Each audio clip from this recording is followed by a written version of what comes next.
குஷி படத்திற்கு முன் வாழ்வா சாவா என்ற நிலை இருந்தது. எந்த படமும் ஓடவில்லை என்றால் என்னவாகும் என்ற கேள்வி இருந்தது. அந்த நேரத்தில் குஷி என்கிற வெற்றி படம் கொடுத்து என்னை தூக்கிவிட்டவர் சூர்யா. அதற்காக இப்போது அதற்கு நன்றி கூறுகிறேன் என்று நடிகர் விஜய் பாராட்டினார். எஸ்.ஜே. சூர்யா நடிப்பில் தற்போது உருவாகியுள்ள படம் இசை. இயக்குனராகவும் நடிகராகவும் வெற்றி பெற்ற எஸ்.ஜே. சூர்யா இப்படத்தில் இசையமைப்பாளராக அவதாரம் எடுத்துள்ளார். இதில் இவருக்கு ஜோடியாக சாவித்ரி நடித்துள்ளார். இவர்களுடன் சத்யராஜும் இணைந்துள்ளார். இப்படத்தின் இசை வெளியீட்டு விழா சென்னையில் சமீபத்தில் நடைபெற்றது.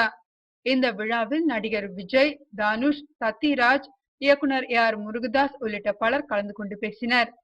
குஷி படம் ரிலீஸ் ஆனவுடன் விக்ரமன் சார் கேட்டார், எப்படி விஜய் இதை ஏற்றுக்கொண்டு நடித்தீர்கள்? கதை என்ன இருக்கு? கதையே இல்லையே என்றார். நான் சொன்னேன், சரிதான், ஆனால் எஸ்.ஜே. சூர்யா என்று ஒருத்தர் இருக்கிறாரே என்றேன். அவர் கதை சொல்லி கேட்க வேண்டும். அப்படி அசத்துவார், நம்மை அப்படியே வசியம் செய்து விடுவார் என்றார் விஜய். நண்பன் படம் ஷூட்டிங்கில் இசை படத்தின் கதையை என்னிடம் சொன்னார். நன்றாக இருந்தது. அவர் தனித்தன்மையான டைரக்டர். இசையமைப்பாளராகவும் வெற்றி பெற வாழ்த்துக்கள் என்று மனம் திறந்து பாராட்டினார் விஜய்.